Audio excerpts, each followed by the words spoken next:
우리가 잊지 말아야 할 것은요, 하나님을 알아가는 과정이 하루아침에 되는 것이 아닙니다.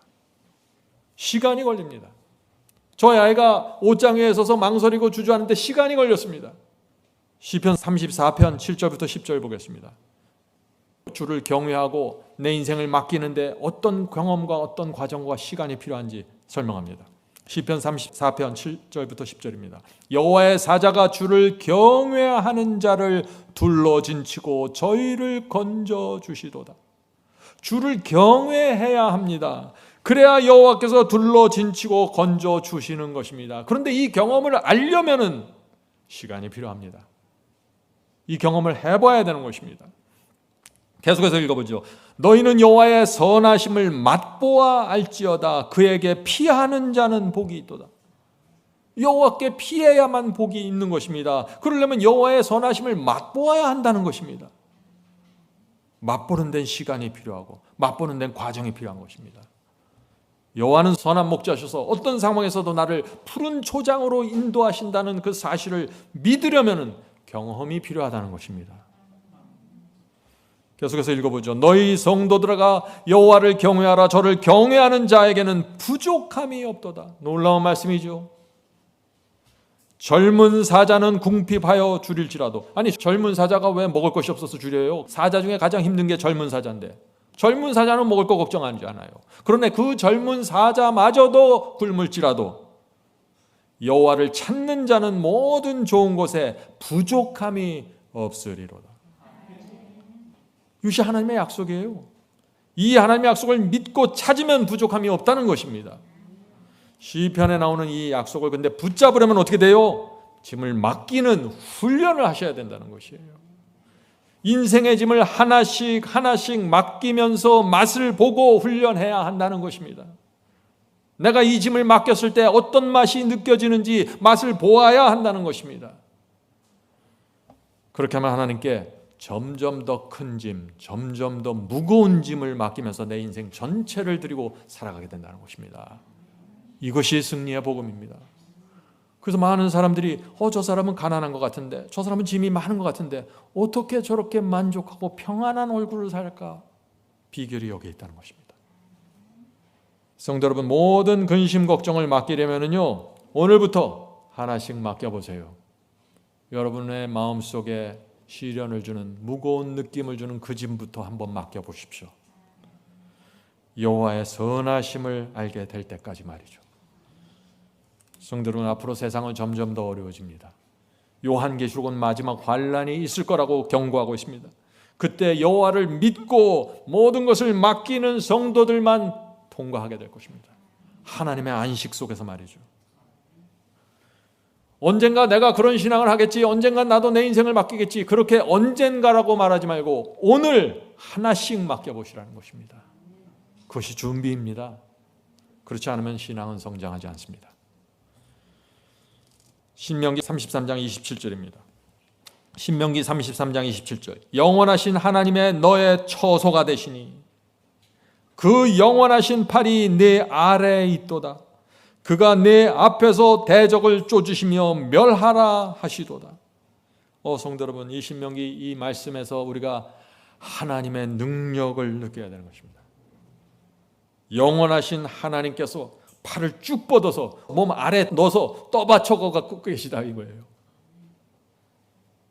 제가 우리 자녀들 어렸을 때 제 이 든든한 발로 그 어린아이, 이 손바닥만한 그 어린아이를 제가 이렇게 안고 있었던 것처럼 하나님께서 하나님의 오른팔을 뻗어서 우리 몸 밑에 넣으시고 떠받치고 계시다는 것입니다.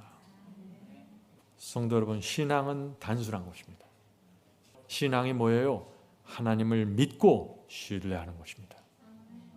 그럼 완전한 평안 가운데 들어가는 것입니다. 얼마나 단순한지 모르겠어요. 이사야 40장 보겠습니다. 이사야 40장 28절부터 31절. 하나님은 이런 분이시라는 것이죠. 너는 알지 못하느냐? 듣지 못하였느냐? 영원하신 하나님 여호와 땅 끝까지 창조하신 자는 피곤치 아니하시며 곤비치 아니하시며 명철이 한이 없으시며 지혜가 한이 없으시며 피곤한 자에게는 능력을 주시며 무능한 자에게는 힘을 더하시나니.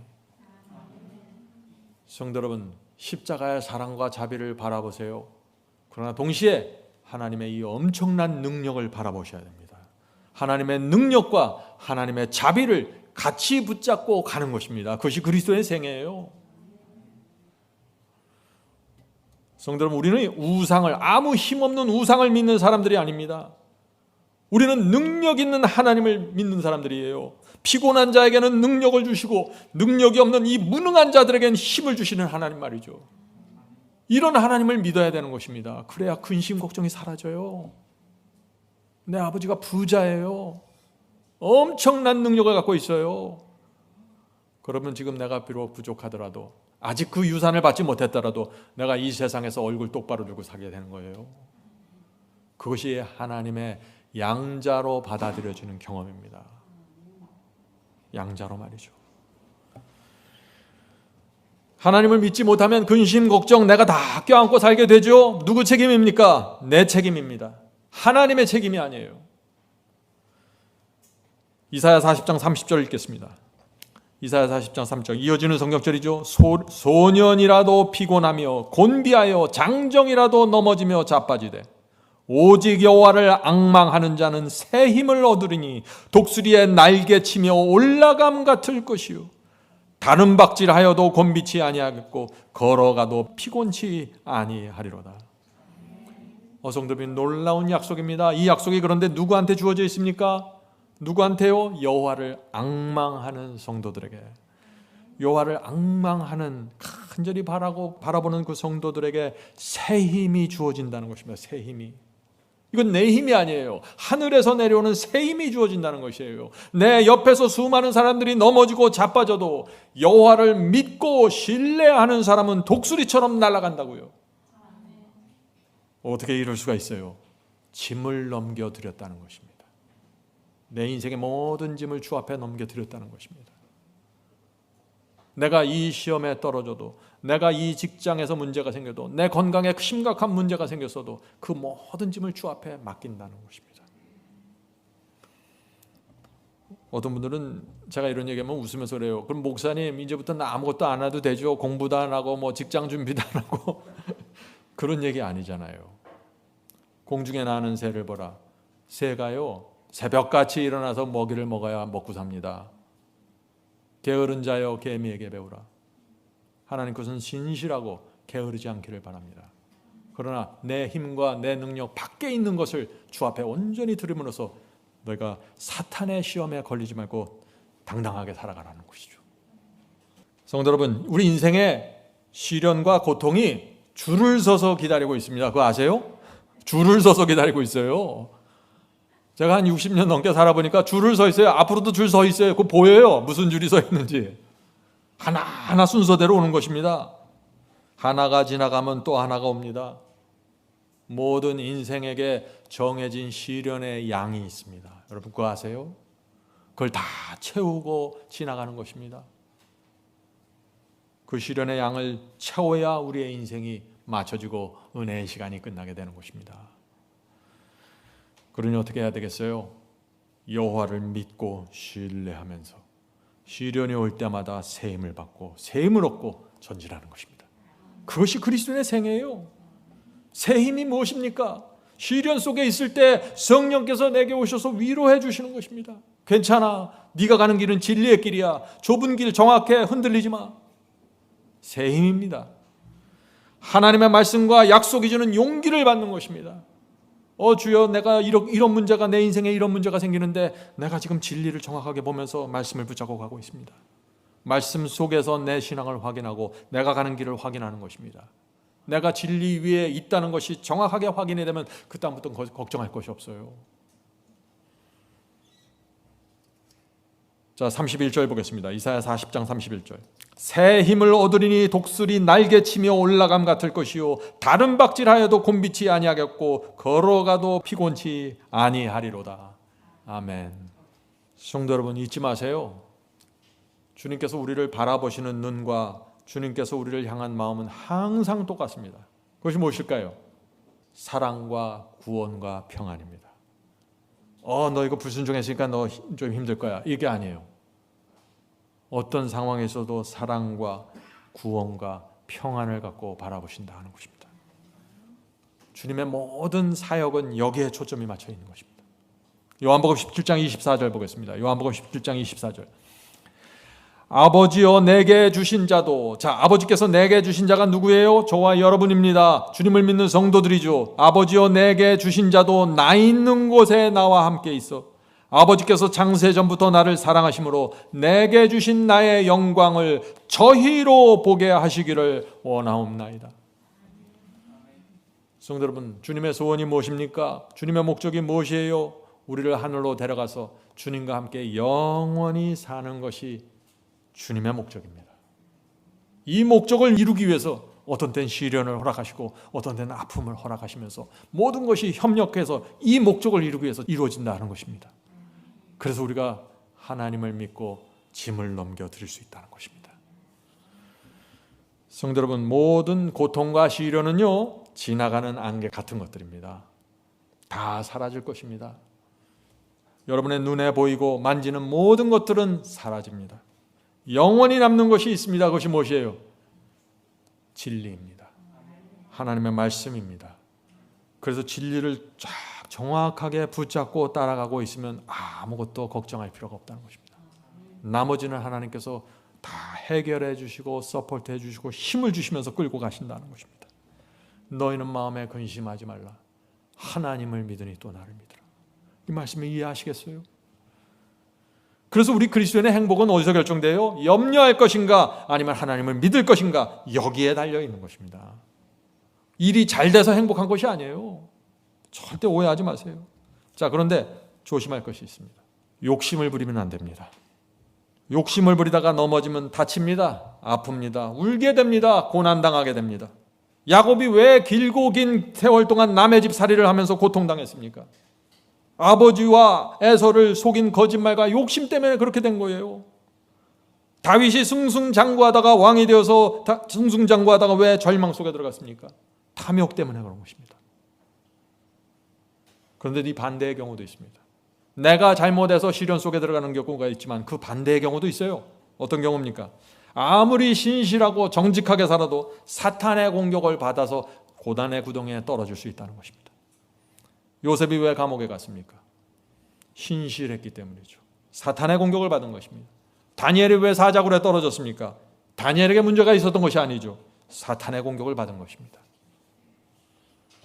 그래서 많은 사람들이 고난이 생기고 시련이 오면 이건 내가 내 죄인가 내 잘못인가 자꾸 그렇게 해서 이제 절망 가운데 들어가죠. 근데 그렇게 할 필요가 없어요. 고난이 내 책임 때문에 왔든지 사탄의 책임 때문에 왔든지 고민할 필요가 없어요. 왜요? 죄가 있으면 회개하면 되는 것입니다.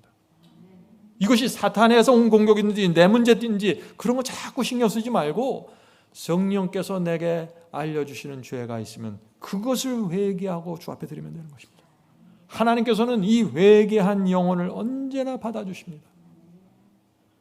죄를 버리지 않고 포기하지 않으면 그런데 문제가 있는 것이에요. 고민이 깊어지고 정죄가 깊어지고 빠져나올 수 없게 되는 것입니다. 그러나 여러분이 성령께서 어떤 죄를 알려주실 때 회개하고 그것을 내려놓으면 정죄와 고민에서 완전하게 빠져나올 수 있다는 것입니다. 그런 사람들은 하나님의 심판과 형벌을 두려워할 필요 없는 것이죠. 성도 여러분, 죄를 회개했으면 하나님의 용서를 믿으셔야 합니다. 이것이 시련과 번민 속에서 벗어나는 중요한 길입니다. 많은 사람들은 죄를 회개하고도 자꾸 양심의 가책을 느껴요. 짐을 넘겨드리지 못하는 거예요. 그 가책의 짐을 넘겨드리지 못해요. 그래야 자기가 마치 정직한 것처럼 착각하는 것입니다. 그게 아니에요. 죄를 회개했으면 하나님의 용서를 믿고 받으셔야 됩니다. 이것은 하나님의 약속이에요. 그리고 하나님의 그 용서하시는 약속을 붙잡고 다시 일어서서 주님의 보혈로 받은 이 은혜의 용서를 보답하면서 살면 되는 것입니다. 그것이 그리스도인의 생애입니다. 자, 주님의 말씀 약속을 다시 들어보세요. 저는 이 말씀을 참 좋아합니다. 마태복음 6장에 있는 말씀이죠. 28절부터 30절입니다. 너희가 어찌 의복을 위하여 염려하느냐? 들의 백합화가 어떻게 자라는가 생각하여 보라. 수고도 아니하고 길쌈도 아니하니라. 그러나 내가 너에게 말하노니 솔로몬의 모든 영광으로도 입은 것이 이 꽃 하나만 갖지 못하였느니라. 오늘 있다가 내일 아궁이에 던지는 들풀도 하나님이 이렇게 입히시거든 하물며 너희일까 보냐. 믿음이 적은 자들아. 왜 이렇게 근심 염려를 한다고 그래요? 예수님이 믿음이 적기 때문에 그렇다는 거예요. 나를 믿어달라는 것입니다. 성도 여러분, 이제 더 이상 근심 걱정으로 우리 아까운 인생을 소모하지 맙시다. 아무 소용없는 것입니다. 내일 할 걱정은 내일 하시고 땡겨오지 마세요. 하루하루 주님께 맡기고 삽시다. 그것이 하나님을 믿는 신앙입니다. 자, 마태복음 6장에 보면요, 예수께서 계속해서 근심하지 말라, 걱정하지 말라 계속해서 말씀하시다가 딱 포인트를 하시는 한 말씀이 나옵니다. 그 말씀이 뭐예요? 33절입니다. 마태복음 6장 33절. 이 말씀의 핵심입니다. 너희는 먼저 그의 나라와 그의 의를 구하라. 그의 의, 그리스도의 의를 구하라는 것입니다. 그의 의를 구하라. 그리하면 이 모든 것을 너희에게 더하시리라. 마태복음 6장에 나오는 모든 약속을 너희에게 더해 주겠다는 것입니다. 어떻게 하면은요? 그의 의를 구하라. 그리스도의 의를 구하라. 근심과 염려가 오시나요? 그의 의를 구하십시오. 이렇게 얘기하는 거예요, 예수께서. 자, 이 말씀이 무슨 뜻입니까? 그리스도의 의를 구하면 어떻게 모든 것이 채워지면서 근심과 걱정이 사라지게 될까요? 중요한 질문입니다. 오늘 설교의 중심 주제가 바로 이것입니다. 그리스도의 의가 무엇인가요? 그리스도의 의는 흰옷이고 그리스도의 의는 칭의이고 그리스도의 의는 회개이고 죄 사함입니다. 이 경험이 무엇인데 그리스도의 의를 구하기만 하면 모든 것들이 채워지면서 근심과 걱정이 사라지게 될까요? 성도 여러분, 이 질문에 대답할 수 있으면은 여러분 인생의 모든 근심과 염려에서 완전히 해방시키는 열쇠를 받는 것입니다. 이 말씀을 집중해서 들어보실 가치가 있나요? 그렇습니다. 반드시 알아야 될 말씀입니다. 자, 그리스도의 의를 받는 경험. 로마서 5장 1절에 믿음으로 의롭게 되는 경험이 무엇인지 설명합니다. 로마서 5장 1절입니다. 그러므로 우리가 믿음으로 의롭다 하심을 얻었은즉, 자, 그리스도의 의의 옷, 흰 옷을 입게 되었다 하는 것입니다. 믿음으로 의롭다 하심을 얻었은즉 우리 주 예수 그리스도로 말미암아 하나님으로 더불어 화평을 누리자. 자, 믿음으로 이 그리스도의 의를 받으면 어떻게 된다고 했어요? 하나님과 화평을 누린다고 했습니다. 다시 말해서 그리스도의 의를 받으면 하나님과 화평하게 되면서 인생의 모든 근심과 염려가 사라지게 된다는 말입니다. 이것이 어떤 경험일까요? 그리스도의 의의 옷을 입는 경험, 어떤 경험입니까? 다시 말씀드립니다. 제가 그리스도의 의, 흰옷, 의롭다 하심이라는 질문을 하면 뭐를 생각하라 그랬었죠? 세 사람을 생각하라 그랬죠. 누구예요? 탕자, 삭개오, 막달라 마리아. 어떤 논리와 어떤 이론을 생각하는 게 아니라 사람을 생각하는 것입니다. 그 사람들이 어떤 경험을 했나 들여다보는 것이 그것이 믿음으로 말미암아 의롭게 되는 것이니까. 이해가 되시겠죠? 그래서 제가 오늘 이 시간에 당자를 설명드리겠습니다. 당자가 어떤 경험을 했는지. 당자는 모든 것을 잃어버렸습니다. 아버지를 배신하고 대적하고 유산을 받아 떠났는데 모든 것을 잃어버렸어요. 그리고 결국 어떻게 됐어요? 악한 친구들을 만나고 망하고 결국 돼지 우리 안에 들어가서 쥐엄나무 열매를 먹는데 그것도 배가 고픕니다. 참담한 것입니다. 탕자는 이 돼지 우리의 참담함 속에 있어서 양심의 가책을 느끼기 시작합니다. 내가 그때 그랬으면 안 되는데, 내가 아버지에게 그렇게 등지고 배신했으면 안 되는데 너무 괴로웠습니다. 아버지 곁을 떠나서 내가 아버지께서 주시는 율법과 가르침을 떠나서 한번 세상에 나가서 멋지게 좀 살아보려고 했는데 망했습니다. 온갖 근심 걱정, 인생의 짐들이 몰려왔습니다. 먹구름이 몰려왔습니다. 빠져나갈 수 없는 먹구름입니다. 그런데 그런 상황에서 당자가 누굴 생각했어요? 아버지를 생각하게 되는 것입니다. 성도 여러분, 이것이 믿음으로 말미암는 첫걸음입니다. 여러분의 인생의 짐에 눌려 있을 때, 참담함을 느낄 때 하늘 아버지를 생각하시는 것입니다. 그리스도의 의를 구하는 첫 번째 단계입니다. 탕자는 아버지의 사랑을 기억하고 아버지께 돌아가기로 결정합니다. 내가 너무나 악한 죄를 범했지만 내가 아는 그 아버지는 나를 용서해 줄 거야. 이런 믿음이 생기는 것입니다. 탕자는 아버지께 돌아와서 아버지 앞에 무릎을 꿇습니다. 아버지의 마음을 아프게 했던 모든 죄를 고백하고 회개합니다. 자신의 양심을 괴롭혔던 모든 죄를 아버지 앞에 고백하고 아버지 입에서 나오는 내가 너를 용서해 준다는 그 한마디의 말씀을 붙잡고 완전한 평안 가운데 들어가는 것입니다. 왜냐하면 아버지는 말씀하시는 진심의 마음을 이 아들은 알기 때문이죠. 아버지는 이 아들을 불쌍히 여기고 품어주면서 깨끗하게 씻겨주고 의의 옷, 새 옷을 입혀주었습니다. 이것을 칭의라고 말하는 것입니다. 그리스도의 의의 옷을 받았다고 말하는 것입니다. 성도 여러분, 하나님의 그 용서, 하나님의 용서를 받기 원하십니까? 탕자의 기도를 드려야 되는 것입니다. 탕자의 기도. 그 기도는 이런 것입니다. 주여, 이 죄인을 용서해 주시옵소서. 성령께서 알려주시는 대로 제가 모든 죄를 내려놓겠습니다.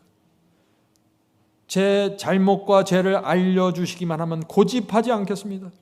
주님의 보혈을 의지해서 용서를 구하오니 저를 사하여 주시옵소서. 여러분이 이런 기도를 진심으로 드렸다면 하나님께서 용서해 주십니다. 하나님의 용서는 100%입니다. 그것을 믿음으로 받는 것입니다. 많은 사람들이 용서해달라는 기도를 드리고 믿질 않아요. 그래서 혼자 계속 고민하는 것입니다. 짐을 넘겨드리지 못하는 거예요. 여러분의 온 마음의 진심으로 죄사함을 위해 기도했으면 믿음으로 받는 것입니다. 거기엔 하나님의 약속이 있습니다. 이 약속을 믿으면 평안으로 들어가는 것입니다. 그래서 진심으로 회개한 사람은요, 더 이상 가책에서 시달 필요가 없어요. 과거에 범한 죄가 생각날 수 있습니다. 그러나 가책 속에서 머물러 있지 않게 되는 것이죠. 성도 여러분, 저와 여러분을 용서하기 위해서 예수께서 피를 흘리고 십자가에서 돌아가신 것입니다. 화목제물로 바쳐주셨어요. 그러므로 우리가 예수님의 피를 붙잡고 죄사함을 받으면 하나님과 화평을 누리고 완전한 가책에서 완전히 벗어나는 것이 주님의 뜻이에요. 받으셔야 합니다. 그것이 그리스도의 의의 옷을 입는 경험입니다. 집에 돌아온 탕자가 어떻게 했습니까? 탕자는 아버지께 몸을 던져서 안겼습니다. 놀라운 화평을 누리게 됩니다. 전에는 아버지께서 주시는 말씀과 율법과 계명이 듣기 싫었는데 무거웠습니다. 그런데 이제는 아버지의 뜻대로 사는 것이 전혀 무겁지 않게 느껴지는 것입니다. 너무 당연합니다. 아버지 말씀만 하옵소서. 제가 여기 있습니다. 이제 남은 생에는 아버지의 기쁨을 위해서 살겠습니다. 저를 다시 받아주신 아버지의 은혜가 너무나 큽니다. 어떤 일이 생긴 거죠? 탕자의 마음에 변화가 생긴 것입니다. 의의 옷이 입혀지면서 새 마음을 받은 것입니다. 아버지를 떠났을 때의 마음하고는 전혀 다른 것입니다. 이제 질문을 드립니다. 탕자는 회개하고 아버지께 돌아갔을 때 의의 옷을 입었습니다. 의의 옷을 입은 탕자가 여전히 근심 걱정의 짐에 눌리면서 살았을까요? 아버지께 새 옷을 받고 새 마음을 받았는데 여전히 대지우리에 있을 때 그 어떤 참혹한 고통과 가책을 갖고 살았을까요? 아니라는 것입니다. 그리스도의 의의 옷을 입고 하나님과 화평을 누리면 모든 것이 채워져 버리는 것입니다. 먼저 그 나라와 그 의를 구하라. 그러면 이 모든 것을 너에게 채워주리라. 그리스도의 의의 옷을 입는 순간 어떻게 돼요? 모든 것이 채워지면서 근심과 걱정에서 해방돼 버리는 것입니다. 왜요? 내가 아버지 집에 같이 살고 있잖아요. 이 세상 자녀들도요, 아버지 옆에서 전전긍긍하면서 불안하게 살지 않아요. 저희 아이들이 제 집에 있을 때 전전긍긍하면서 아버지 제가 어떻게 할까요? 막 걱정하면서 살지 않았어요. 그것이 아버지와 함께 사는 자녀들의 모습입니다. 하물며 우리를 위해서 모든 것을 주신 하늘 아버지가 함께 사는데 우리가 근심과 걱정에서 해방되지 않는다. 뭔가 문제가 있는 거 아니에요? 심각한 문제가 있는 것입니다. 너희는 먼저 그의 나라와 그의 의를 구하라. 그리하면 이 모든 것을 너희에게 더해 주리라. 이 경험으로 들어갈 수 있는 성도들이 되어야 한다는 것입니다. 성도 여러분, 아버지의 사랑을 잊지 마세요. 회개하고 아버지께 돌아가야 합니다. 회개하고 돌아온 자녀는 아버지가 모든 것을 책임진다는 사실을 믿어야 합니다. 그래야 평강 속으로 들어가는 것입니다. 오해하지 마세요. 다시 말씀드립니다. 의의 옷을 입는다고 해서 시련과 고통이 갑자기 사라지는 건 아니라고 했죠. 갑자기 사업이 잘 되고 갑자기 자녀들이 공부 잘하고 그런 일이 생기는 게 아니라 시련들이 여전히 있고 문제들이 있지만 더 이상 그런 문제들이 내 영혼을 짓누르고 압박할 수 없다는 것입니다. 이것이 승리입니다. 이것이 성경이 약속하는 평강의 길입니다. 로마서 5장 10절 11절 보겠습니다. 로마서 5장 10절 11절. 의롭다 하심을 받은 성도들의 경험입니다.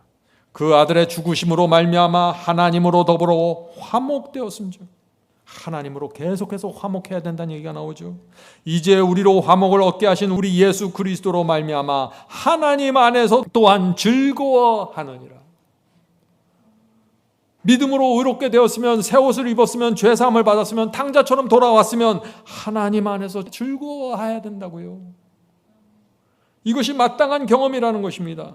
성도 여러분, 그리스도의 의의 옷을 입으면 죄만 용서받는 거 아니에요. 회개하면 죄만 용서받는 게 아니에요. 하나님 안에서 즐거워지고 행복해지는 것입니다. 죽든지 살든지 모든 것을 하나님께 맡기게 되면서 근심 걱정에서 완전히 해방돼 버리는 것입니다. 그래서 기적이 일어나는 것이에요. 그래서 이 믿음으로 의롭게 되는 이 경험 속으로 들어가는 사람마다 인생이 역전이 되어버리는 것입니다. 성도 여러분, 은퇴 후 대책 때문에 고민하지 마시고 이 경험으로 들어가세요. 여기서 단방에 역전이 되어버리는 것입니다. 하늘 아버지께 돌아가서 우리가 죄를 용서받잖아요. 그러면은 하늘 생명책에 이름만 올라가고 끝나는 것이 아니에요. 실제적인 변화가 생긴다는 것입니다. 오늘 많은 사람들이 믿기만 하면 구원이라고 한 번 구원하면 영원한 구원하면서 마음대로 살아가죠. 전혀 그 칭이 아니고 흰옷 아니에요. 흰옷을 입고 의롭다 하심을 받으면 오늘 말씀하신 이 당자의 경험으로 정확하게 들어갈 수밖에 없는 것입니다. 제가 좀 심각한 질문을 드리죠. 어떤 사람이 죽을 준비가 되어 있는 사람일까요? 죄를 버린 사람입니다. 죄와 분리되는 순간 여러분은 완전한 평안 가운데 들어가게 되는 것입니다. 칭의를 받기 때문에 그렇습니다. 오늘날 교회에서 우리 모두 연약하고 죄인들인데 어떻게 죄를 이깁니까? 어떻게 순종하고 죄를 버릴 수 있습니까? 말도 안 됩니다 하는 말들을 자꾸 하죠. 정말 그렇습니까? 여러분 앞에 무덤이 열리고 죽음이 보이면은 어떻게 될까요? 무덤 앞에 서면은요, 단 하나의 죄도 갖지 않으려고 합니다. 죄를 문둥병처럼 멀리하게 됩니다. 모든 인간은 죽음 앞에서 진실을 보게 되는 것입니다. 결국 성도 여러분, 죽음을 준비하려면 두 가지가 필요한 것입니다. 과거와 현재가 씻음 받아야 합니다. 첫째, 과거에 지은 모든 죄를 회개하십시오. 기억나지 않는 죄들 염려하지 마세요. 그걸 말하는 것이 아닙니다. 성령께서 내 속에서 알려주시는 그 죄들을 회개하시라는 것입니다. 그렇게 하면 과거를 깨끗하게 씻음 받게 됩니다. 하나님의 약속이 주어져 있는 용서가 이루어집니다. 둘째, 과거가 해결됐으면 현재를 해결해야죠. 둘째, 현재입니다. 현재 내 마음속에 있는 하나님의 뜻과 맞지 않는 성령의 호소를 거절하고 있는 그 모든 것들을 내려놓고 버리십시오.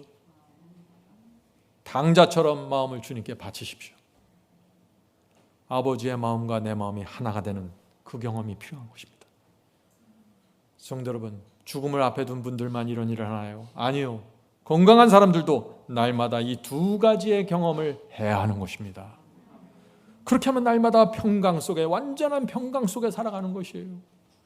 사망의 권세를 기고 죽음에 대한 두려움이 사라지는 것은 이 두 가지 신앙이 내 속에 들어와 버리면 완전히 그렇게 되는 것입니다. 오늘 많은 사람들이 칭의를 말하고 용서를 말하죠. 그런데 한 가지 말하지 않는 것이 있습니다.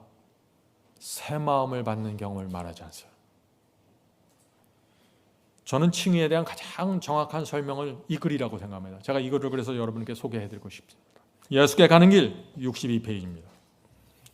만일 그대가 그대 자신을 그분께 바치고 주님께 바치고 그분을 자신의 구세주로 받아들이면, 지금 이게 칭의의 경험, 흰옷 입는 경험을 말하는 것이에요.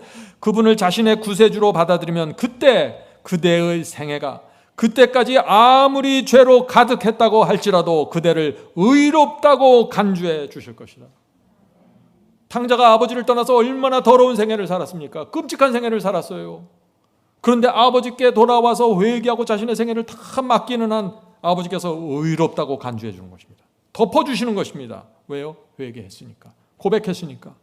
계속해서 읽어보죠. 그대를 의롭다고 간주해 주실 것이다. 그리스도의 성품은 그대의 성품을 대신하고 그대는 하나님 앞에 죄 지은 일이 없는 사람처럼 간합된다. 이것이 은혜예요.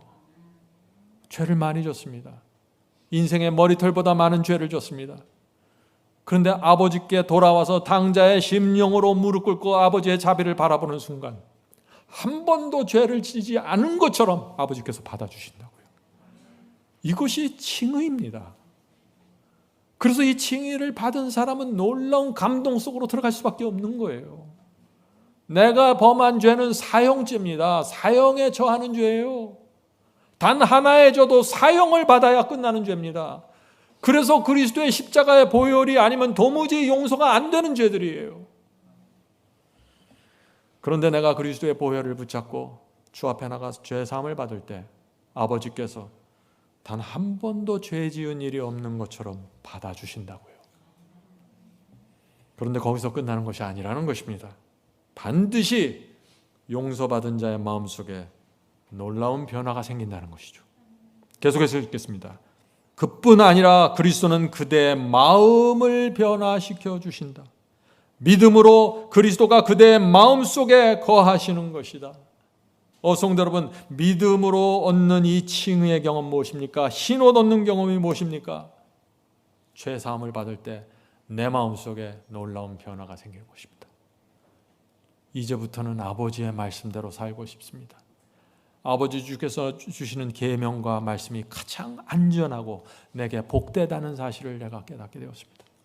저는 이제 더 이상 아버지 밖으로 나가고 싶지 않습니다. 새 마음을 받는 것입니다. 이것이 용서이고 은혜로 구원받는 사람의 태도라 하는 것입니다.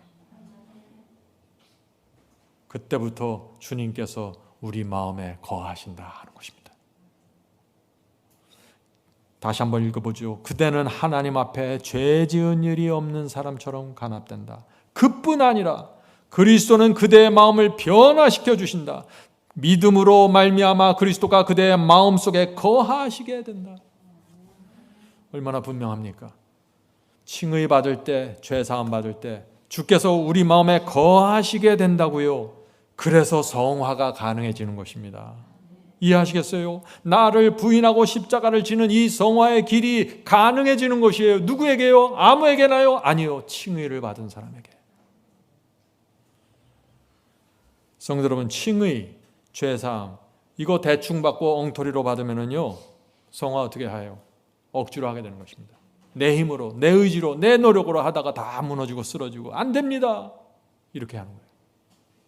어디에 문제가 생겼습니까? 칭의에 문제가 생긴 것입니다. 죄사함을 받고 탕자의 심령을 받지 못했습니다.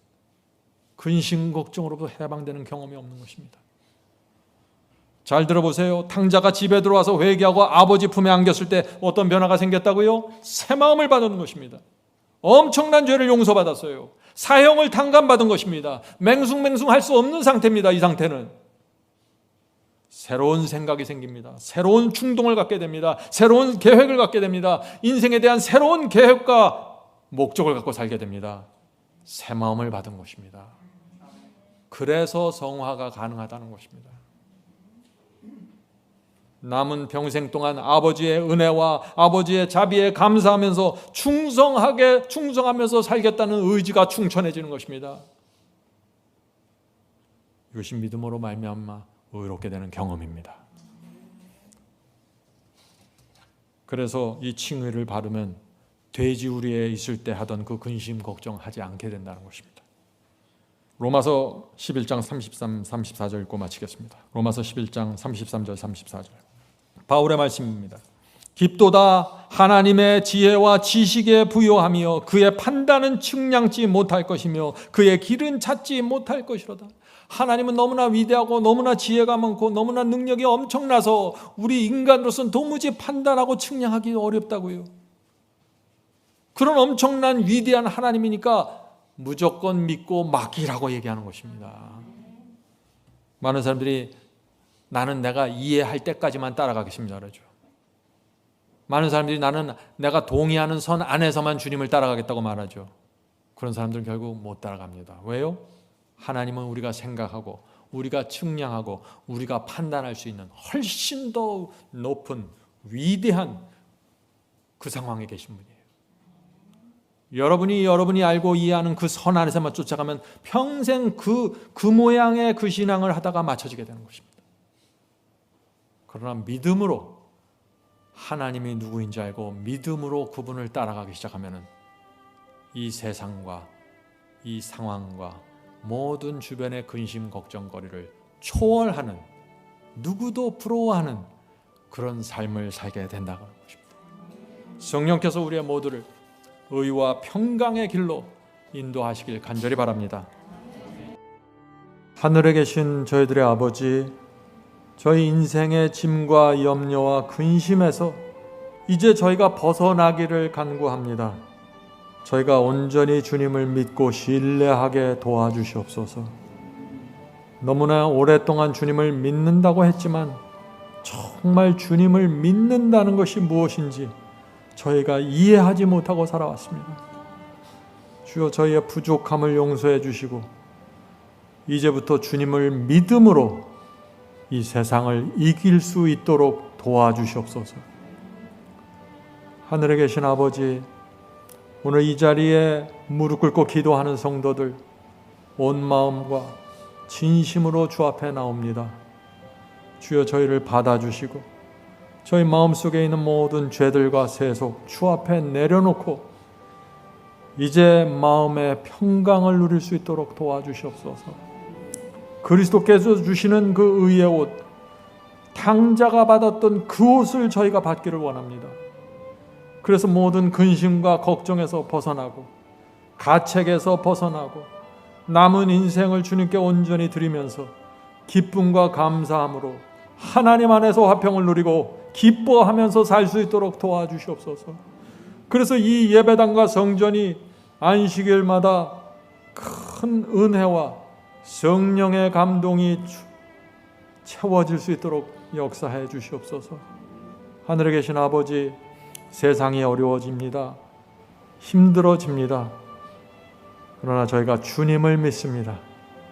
주께서 저희의 인생을 인도하시고 모든 것이 합력하여 선을 이루시는 그 하나님의 지혜와 사랑과 능력을 믿고 의지합니다. 주여, 저희를 이 세속과 근심과 걱정에서 건져주시고 믿음으로 기쁨으로 씩씩하게 주님을 따라갈 수 있도록 축복해 주시옵소서. 이 모든 말씀 예수님의 이름으로 간절히 기도드립니다. 아멘.